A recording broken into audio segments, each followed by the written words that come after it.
감사합니다. 5살 먹은 남자아이와 엄마가 함께 마트에 가게 되었습니다. 엄마는 아이에게 이렇게 말합니다. 너는 매번 마트에 올 때마다 초코칩 쿠키를 사달라 그러는데 이번에는 절대 안 돼. 그리고 사줄 수 있어? 이것도 묻는 거 금지야. 알겠니? 라고 말했습니다. 아이는 그렇게 하겠다고 대답을 하고 마트에 갔습니다. 손수레에 태우고 마트에서 물건을 사는데 사다 보니까 과자 코너로 가게 되었습니다. 이 아이가 조용한 목소리로 엄마 나 쿠키 사주면 안 돼? 라고 물었습니다. 엄마가 너 내가 묻지도 말라 그랬지? 안 돼. 그렇게 얘기를 하니까 아이가 할 수 없이 주저앉아 버리고 말았습니다. 물건을 다 사고 가다 보니까 다시 그 코너 앞을 지나가게 되니까 이 아이가 엄마 이번에 제발 한 번만 초코칩 쿠키를 사주면 안 돼요? 그러니까 엄마가 말합니다. 너 안 된다고 그랬지? 한 번 더 이야기 끝내면 너 죽는다. 그러니까 아이가 기가 팍 죽었습니다. 이제 계산대 앞에 서서 기다리고 있는데 마지막 기회가 됐습니다. 이 아이가 손수레에서 벌떡 일어나서 큰 소리로 하는 말이 엄마 나사렛 예수 이름으로 초코칩 쿠키를 사주면 안 되겠어요? 이렇게 얘기를 하니까 이 아이가 그렇게 얘기를 했을 때 주변의 사람들이 막 웃었습니다. 박수까지 쳤습니다. 엄마는 얼굴이 빨개졌습니다. 사람들이 귀엽다고 초코칩 쿠키를 사갖고 와서 그 아이에게 선물로 준 것이 23박스나 되었다. 미국 방송에서 나왔던 이야기입니다. 계속해서 요청을 했을 때 거절당했을 때 그래도 포기하지 않고 간청했을 때 응답을 받았다 그런 말씀입니다. 누가복음 18장 예수님께서 말씀하실 때 불의한 재판장의 비유에서 말씀할 때 너희가 끊임없이 기도하고 낙심하지 말아야 될 것을 말씀하시면서 이 비유의 말씀을 하셨습니다. 계속해서 간구하면 응답되리라 하고 말씀하신 것입니다. 우리가 기도하다가 이것은 꼭 응답될 것이다 생각하는 것들이 있습니다. 응답될 것을 기도했는데 응답되지 않으면 우리는 많이 낙심하게 됩니다. 정말 하나님이 계신 걸까? 또 그 다음에 내가 얼마나 더 기도하고 얼마나 더 기다려야 되는가? 그런 생각을 하면서 지칠 때가 있습니다. 끊임없이 기도하면 하나님이 응답하신다는 사실을 믿고 기도 가운데 응답을 체험할 수 있기를 바랍니다. 오늘 우리가 읽은 본문의 말씀은 예레미야가 시위대 뜰에 갇혔을 때에 하나님께서 임하셔서 그에게 말씀하신 내용을 다루고 있습니다. 너는 내게 부르짖으라. 내가 알지 못하는 크고 비밀한 일을 내게 보이리라. 이렇게 말씀하신 것이 오늘 본문의 내용입니다. 이 본문의 상황을 보면 유다왕 시드기야 10년에 바벨론 왕이었던 느부갓네살이 예루살렘을 침공해서 포위를 했습니다. 그때 많은 사람들이 나라를 건져보겠다고 성읍에 가옥을 헐고 유다 왕궁을 헐어서 참호를 만들고 창과 칼을 가지고 저들과 싸우자 이렇게 이야기를 했습니다. 그때 예레미야는 하나님의 예언의 말씀을 받아서 이렇게 예언을 했습니다. 너희는 저들과 싸우지 마라. 예루살렘은 망할 것이고 너희 우리의 왕은 이제 바벨론의 포로로 끌려갈 것이다 라고 예언을 했습니다. 그 예언을 했기 때문에 적을 이롭게 한다는 이유 때문에 그가 체포돼서 이제 시위대 뜰에 감옥에 감금되었다고 하는 것입니다. 예레미야가 얼마나 답답했겠어요. 나라가 위기를 만났을 때 하나님은 왜 이런 예언을 하게 하시나? 그리고 하나님 말씀 따라서 내가 예언을 했는데 감옥에 가서 곤욕을 치르는데 이게 도대체 뭡니까? 그리고 내가 나가서 할 일도 많은데 내가 감옥에 있으면 어떡합니까? 하나님은 왜 문제를 이런 식으로 푸십니까? 이렇게 속상했을 것이다 하는 것입니다. 그런데 그때 그 순간에 하나님께서 예레미야에게 말씀을 주신 것이 오늘 우리가 읽은 본문의 내용이고 이것은 기도에 대해서 우리에게 큰 교훈을 주기 때문에 오늘 이 시간 이 말씀을 함께 살펴보자고 하는 것입니다. 제일 먼저 2절과 3절 말씀을 다 같이 한번 보겠습니다. 먼저 2절 말씀을 다 같이 읽겠습니다. 이 일을 행하시는 여호와 그것을 만들며 성취하시는 여호와 그 이름을 여호와라 하시는 이가 이와 같이 이르시도다. 3절 제가 읽습니다. 너는 내게 부르짖으라. 내가 내게 응답하겠고 내가 알지 못하는 크고 은밀한 일을 내게 보이리라. 오늘 본문 2절에 보면 이 일을 행하시는 여호와 그것을 만들어 성취하시는 여호와라고 말씀을 하고 있습니다.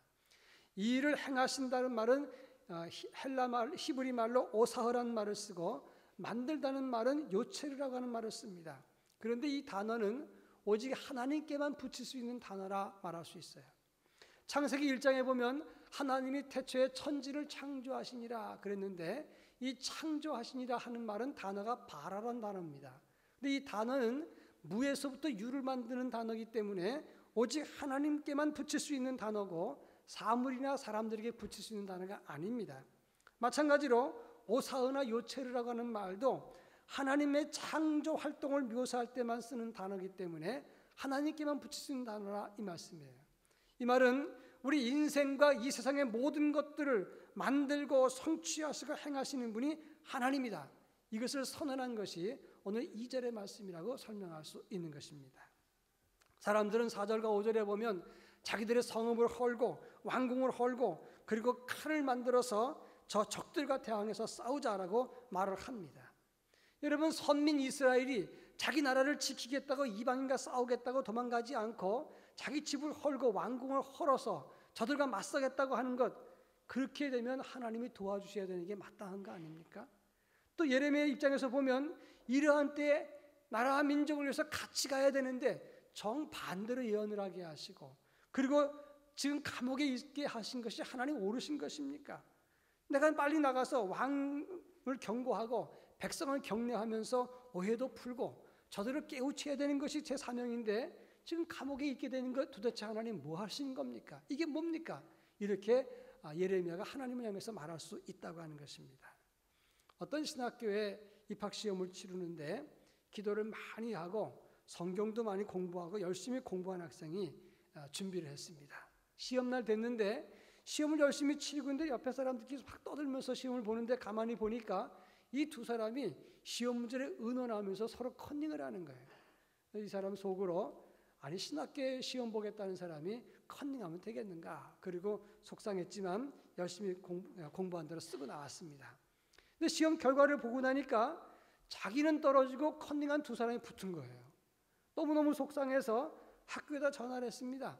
도대체 컨닝한 사람은 붙고 내가 떨어지는 게 말이 됩니까? 그랬더니 대답이, 우린 성적으로만 평가합니다. 전화를 툭 끊어버리더라는 거예요. 이 사람이 얼마나 속상한지 하나님을 향해서 원망을 합니다. 하나님, 도대체 하나님의 공의가 뭡니까? 그들이 떨어지고 내가 붙어야 되는데 내가 떨어지고 그들이 붙은 것은 도대체 이건 어떻게 해석을 해야 됩니까? 하나님 공정하신 겁니까? 하나님께 그렇게 항의했다는 이야기를 들었어요. 우리가 이 세상을 살다 보면 조금 전과 같은 그런 경우가 얼마나 많습니까? 우리가 기대했던 대로 응답되지 않고 하나님의 공의가 실현되지 않는 것처럼 생각하면 우리는 시험에 들고 낙심하게 되고 하나님이 계신 겁니까? 이렇게 의심하기도 한다고 하는 것입니다. 그런데 중요한 것은 누가 뭐라고 하든 너희의 생각이나 우리의 생각이 어떻게 생각했든 하나님은 이 세상의 모든 것을 관장하시는 분이시고 그것을 만들고 성취하시는 하나님이시다. 성경은 그렇게 선언하고 있다고 하는 거예요. 때때로 우리의 생각엔 이건 아닙니다. 이해가 안 됩니다.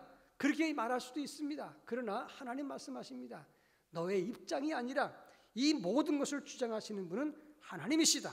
하나님을 의지하라고 성경은 말씀하고 있다고 하는 것입니다. 잠언 16장 9절에 보면 사람이 마음으로 자기 길을 계획할지라도 그의 걸음을 인도하시는 분은 여호와시니라 라고 말씀했습니다. 또 이사야 55장 9절에 보면 이는 하늘이 땅보다 높음 같이 내 길은 너희 길보다 높으며 내 생각은 너희의 생각보다 높음이니라 이렇게 말하고 있습니다. 여러분, 우리 기도할 때 응답이 없다고 해서 하나님이 없는 것입니까? 아니잖아요. 응답이 없다고 영원히 응답 못 받는 것입니까? 그것도 아니에요. 그런가 하면 내 생각이 옳다고 해서 그 생각이 진짜 옳은 것이냐, 영원히 옳은 것이냐, 그렇게 자신 있게 말할 수도 없다고 하는 것입니다. 지난 2003년에 나왔던 영화 중에서 브루스 올마이티라고 하는 그런 영화가 있어요. 이것은 버팔로 지방방송국에 있었던 한 리포터가 브루스라고 하는 청년인데 이 사람이 짐 캐리로 주연했던 그런 영화입니다.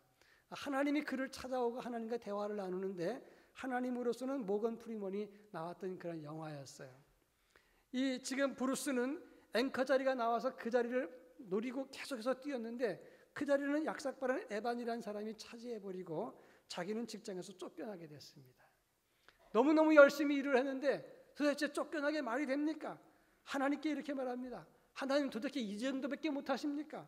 왜 제가 쫓겨나야 됩니까? 원망과 불평을 하게 되는 거예요. 그런데 하나님이 그에게 찾아오셨어요. 그리고 뭐라고 말씀하시냐면 나 이제 너무너무 피곤하니까 일주일 동안 휴가를 해야 되겠다. 네가 하나님 해라. 그리고 하나님의 권세를 다 줬어요.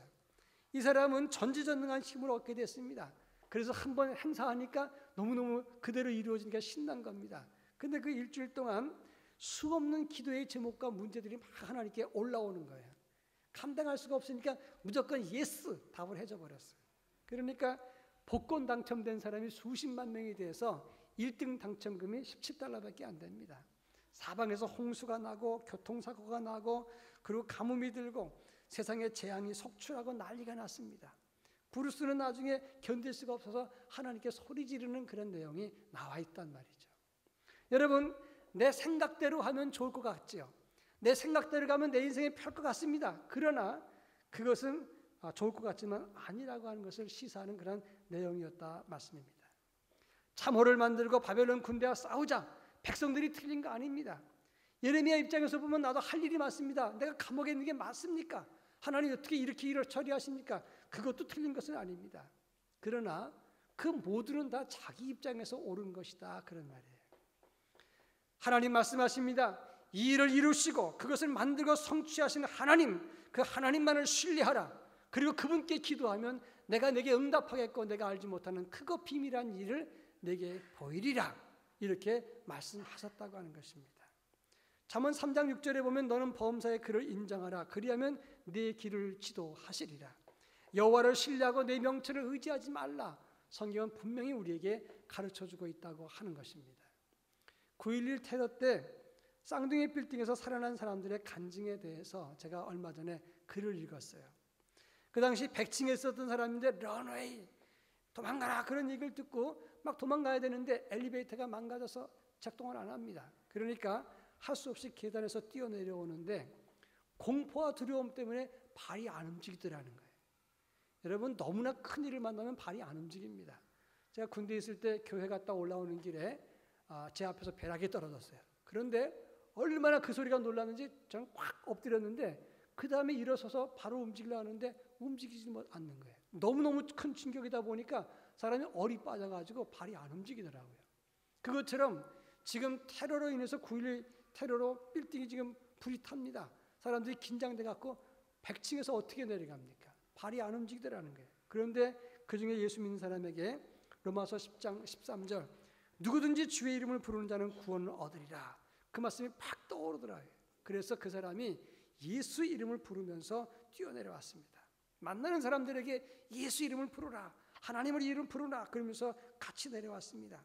50분 동안 100층에서 내려왔다는 거예요. 그런데 내려오는 도중에 화염이 막 쏟아지고 그 다음에 무너지기도 하고 막 그러는데 예수 이름 부를 때마다 길이 보이고 화염이 피해가더라는 거예요. 그래서 간신히 빠져나와갖고 건물 밖으로 그 무리가 나왔는데 나오자마자 그 빌딩이 붕괴돼 버리고 말았어요. 이분이 그때의 체험을 간증을 했는데 그것이 미국 사회에 큰 화제가 되었다고 하는 것입니다. 그분이 남긴 마지막 말이 우리가 하나님을 신뢰했을 때 여호와 이름을 부르고 예수 이름 불렀을 때 내 발이 움직였고 하나님의 보호가 보였다는 겁니다. 여러분 한번 상식적으로 질문합니다. 예수 이름 부른다고 불길이 피해갑니까? 우리 상식으로는 아니에요. 그러나 그 사람들은 바로 그 순간에 그것을 체험했다고 하는 것입니다. 중요한 것은 하나님의 생각은 우리의 생각을 넘으시고 하나님의 능력은 우리를 뛰어넘는 하나님이시다. 그런 말씀입니다.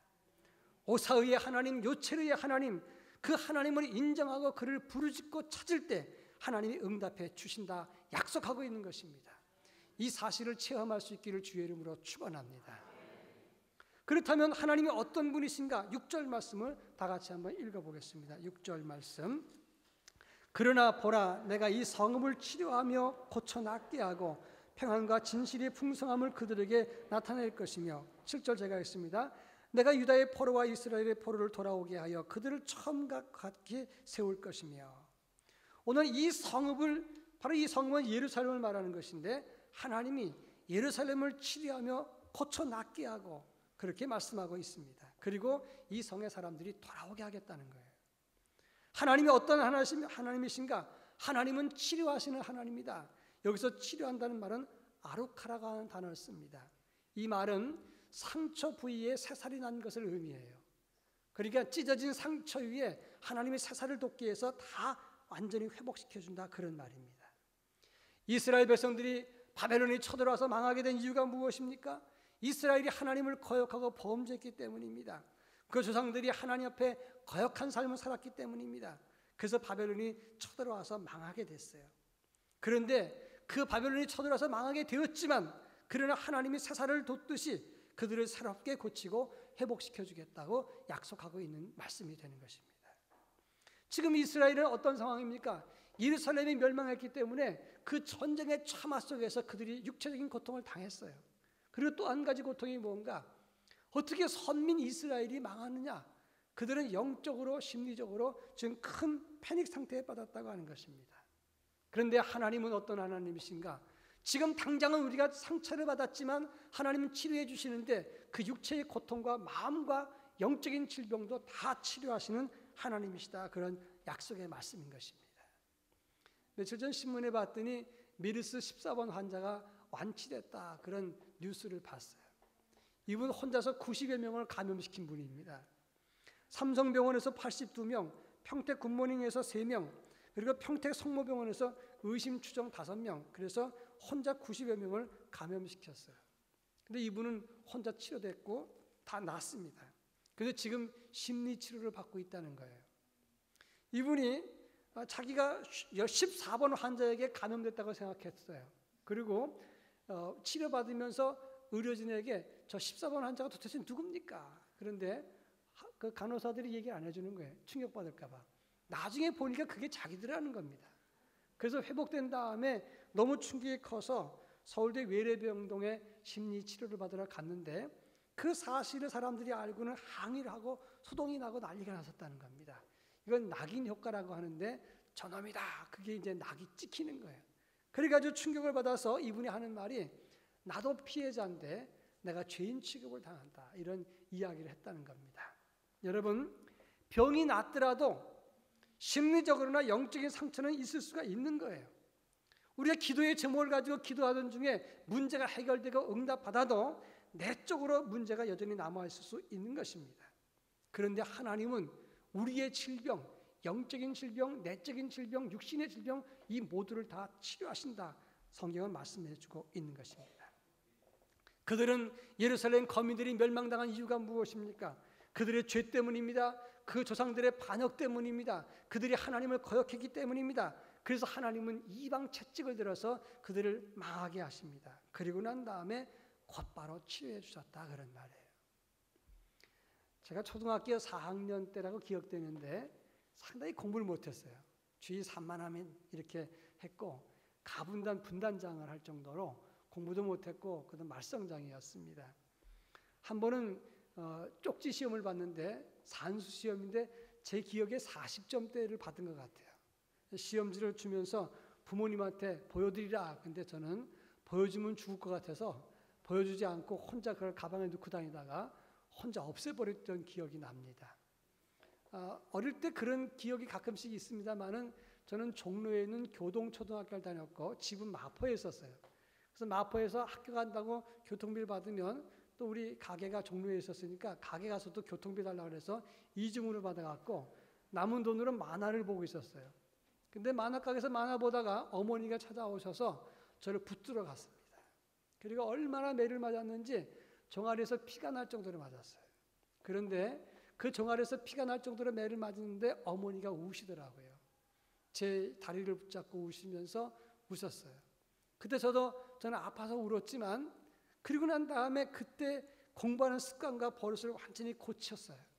그리고 난 다음에 5학년, 6학년 때 공부를 좀 잘하기 시작했다가 중학교 2학년 때 절정을 이루게 됐단 말이죠.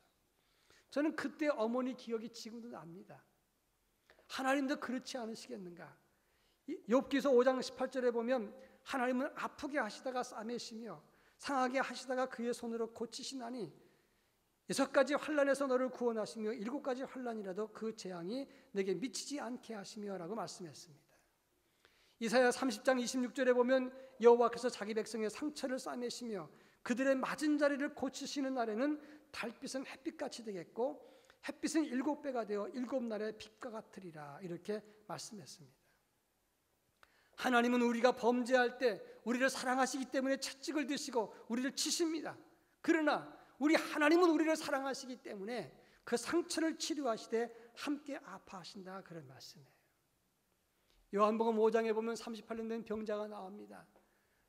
물이 동할 때 그를 못에 넣어줄 사람이 없었습니다. 그는 버림받은 사람입니다. 이 38년 된 병자는 육신의 병 때문에 지치고 고통받았습니다. 그리고 더 큰 고통은 자기를 버리고 다 떠났기 때문에 이제 내 인생 저주받은 인생이다. 그것이 더 아팠다는 겁니다. 아무짝에도 쓸모없는 사람입니다. 그런데 예수님은 그를 찾아가셔서 내가 낫고자 하느냐 일으키시고 그를 살리시고 치료하셨다고 하는 것입니다. 마태복음 4장 23절에 보면 예수께서 온 갈릴리를 두루다니사 그들 회당에서 가르치시며 천국 복음을 전파하시고 모든 병과 약한 것을 고치셨다라고 성경은 말씀하고 있습니다. 여러분, 이것이 복음입니다. 예수님이 이 땅에 오신 것은 우리를 붙잡고 치료하시고 우리를 일으키시기 위한 것이다, 이런 말씀입니다. 지금 이 순간에도 예수님은 우리를 치료하시고 우리 하나님은 우리를 낫게 하시고 우리를 회복시키시고 새살이 돋게 하시는 분이시다, 이 사실을 믿으시기를 바랍니다. 나그네 새라고 하는 바다새가 있습니다. 이 새는 크기가 한 90cm 정도 되는데 날개를 피면 2m 정도 된다는 겁니다. 근데 이 새의 특징이 뭐냐면 60세 이상을 산다는 거예요. 새가 어떻게 60세 이상을 사는가? 장수새라고 알려져 있는데 이 새가 오래 사는 이유가 있어요. 무리를 안 합니다. 왜 안 하느냐? 이 새는 하늘을 날 때 99% 바람을 의지하고 1% 날개짓을 한다는 겁니다. 그러니까 스트레스가 없어요. 아무리 거센 바람이 불어도 그 새는 자기 몸을 이 바람에게 맡기는 거예요. 그래서 그 새의 이름을 중국에서는 뭐라고 말하느냐? 신천홍이라 이렇게 말하는 거예요. 신, 믿을 신자입니다. 하늘을 믿는 노인, 그런 뜻으로 신천홍이라, 그래서 장수하는 새로 알려져 있다, 그런 말입니다. 무슨 말입니까? 하늘에 내 몸을 맡기면 하나님은 우리를 지키시고 보호해 주십니다. 시편 37편 5절에 보면 네 길을 여호와께 맡기라, 그를 의지하면 그가 이루시고라고 성경은 말씀해주고 있습니다. 하나님을 의지할 때, 하나님을 신뢰할 때 그분은 우리를 치료하시고 보호해 주시고 가장 선한 길로 인도해 주십니다. 그분은 우리를 치료하십니다. 그 사실을 믿으시기를 바랍니다. 그런가 하면 마지막 9절에 보면 하나님은 이 성읍이 나의 기쁨의 이름이 될 것이라고 말씀하고 있습니다. 9절 다 같이 한번 읽어봅니다. 이 성읍이 세계 열방 앞에서 나의 기쁜 이름이 될 것이며 찬송과 영광이 될 것이요 그들은 내가 이 백성에게 베푼 모든 복을 들을 것이요 내가 이 성읍에 베푼 모든 복과 모든 평안으로 말미암아 두려워하며 떨리라. 여기서 이 성읍은 예루살렘 성을 말하는 것인데 그 예루살렘 성이 나의 기쁜 이름이 된다, 성경은 말씀하고 있습니다. 이게 무슨 뜻인 거 아니? 그들이 하나님 앞에 간절한 마음으로 기도를 하면 하나님이 응답해 주시고 하나님의 보호와 하나님의 인도가 있게 되는데 그것을 그들이 하나님 앞에서 간증하고 자랑하게 되면 그것이 사람들에게 큰 기쁨이 된다, 하나님의 자랑이 된다, 그런 뜻이에요. 이 말은 너희가 기도함으로 응답을 받으면 그리고 그를 자랑하고 간증하게 되면 하나님이 너희를 기뻐한다, 그런 뜻이 되는 거예요. 저는 결혼 33년 차 들어가고 있습니다. 33년 차예요. 저희 결혼의 주례는 언태원 목사님이라고 하는 분이 주례를 하셨어요. 이분은 총회 군목부 총무를 오래 하신 분입니다. 잘 아는 분이에요. 근데 이분이 제가 총회 때 나가거나 아니면 만나게 되면 공식 석상에서 늘 자랑해요. 저 황 목사 내가 주례했다고, 내가 잘하는 사람이라고 그렇게 얘기를 합니다. 어느 날 제가 총회 때 만났는데 이분이 뭐라고 말하냐면 황 목사가 잘 될 때마다 자랑스럽고 내 기쁨이 된다, 이렇게 이야기를 하는 걸 들었어요. 마찬가지입니다. 우리가 기도하고 하나님의 응답을 받고 하나님께 감사하고 하나님을 찬양하게 되고 그것을 사람들에게 널리 알리고 간증하면 하나님께 영광이 되기 때문에 하나님의 자랑과 기쁨이 된다는 것입니다. 그런 의미에서 기도해서 응답받는 것은 하나님의 자랑이 되고 하나님의 기쁨이 되는 통로가 되는 것입니다. 지난주 김태환 선교사님이 설교할 때 제가 은혜를 받았어요. 우리나라에 들어왔던 선교사들이 우리나라를 보고 3S의 나라라 그랬답니다. 초창기에 분뇨와 더러운 쓰레기가 방치돼서 냄새가 진동하기 때문에 스멜, 연기를 장작을 떼서 밥을 해 먹었기 때문에 연기가 자욱해서 눈, 코가 매워서 스모크. 그리고 개 짖는 소리, 무당의 소리, 싸우는 소리가 많았기 때문에 시끄러운 소리, 사운드. 그래서 3S의 나라였다는 거예요. 그런데 이 나라가 복을 받아서 복음으로 일어섰습니다. 엑스플로 74 얘기를 하면서 100만 성도가 모였는데 그때 당시에 32만 3,419명이 전도 훈련을 받아서 전도했는데 한 해에 33.1% 교인이 늘었다는 겁니다. 1970년부터 80년대까지 10년 동안의 교회는 3.5배 성장을 했는데 경제는 9.8% 성장했다는 거예요. 그러면서 그분이 말하기를 우리나라 한국 교회가 성장할 때 동시에 한국 경제도 성장했다는 거예요. 그리고 한국 교회는 하나님의 기쁨이었다는 것입니다. 그런데 마지막 질문, 지금도 하나님의 기쁨이 되겠느냐? 그건 궁금한 거예요.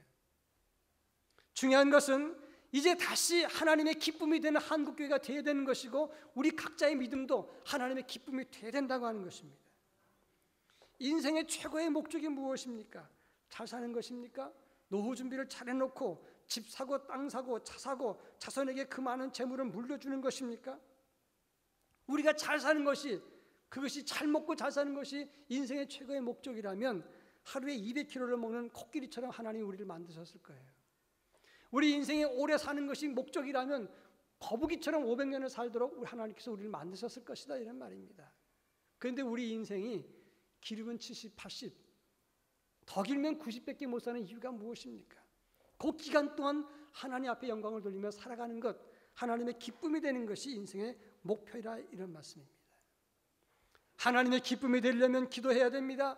기도하고 응답을 받고 그 은혜 받은 것을 간증하고 자랑할 때 그것이 하나님의 기쁨과 자랑이 된다, 그런 말입니다. 며칠 전에 6.25 65주년이 됐습니다. 여러분, 폐허가 된 이 땅에 여기까지 인도해 주신 분이 누굽니까? 우리 인생 지금 여기까지 지키신 분이 누굽니까? 우리 능력이 뛰어나고 우리가 똑똑해서 이 나라가 이렇게 잘 된 것입니까? 그리고 내가 지혜롭고 명철했기 때문에 지금 이 시간 여기까지 내 인생이 여기까지 왔나, 이 말이에요. 아닙니다. 하나님의 도우심이 아니면 절대 있을 수가 없는 일이다, 이 말이에요. 수없이 기도하고 눈물을 뿌려서 기도했던 믿음의 선진들이 일궈놨던 그 믿음의 터전이 있기에 오늘 우리가 있는 것이고, 우리가 기도하고 응답받고 하나님께 영광 돌리고 하나님의 자랑과 기쁨이 돼야 다음 세대가 우리를 통해서 믿음을 이어갈 수가 있게 된다, 그런 말입니다. 어떤 아이가 아버지 공장에 갔다가 조상 쪽부터 물려왔던 회중시계를 잃어버렸어요. 아무 태도도 없어요. 아버지에게 얘기했더니 아버지가 직원들과 함께 찾으러 다녔는데 어디서 흘렀는지 기억이 안 납니다. 아버지는 조용히 기계를 다 끄라 그랬어요. 공장의 기계를 다 끄고 난 다음에 가만히 있으니까 시계 가는 소리가 들리는 거예요. 그래서 회중시계를 찾았다는 얘기입니다. 정수유심이여 심수무성이란 말이 있습니다.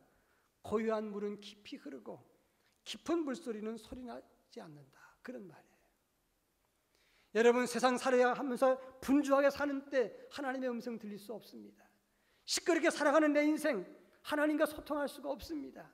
저 한번 시간을 끄고 정지하고 하나님의 은혜를 묵상하면서 하나님과 나와 하나님 앞에서 진지하게 기도하는 그런 삶을 가질 때 하나님의 손길이 보이게 되는 것이고 은혜가 회복되는 것이고 우리 모두가 하나님의 자랑과 기쁨이 될 수가 있는 것입니다.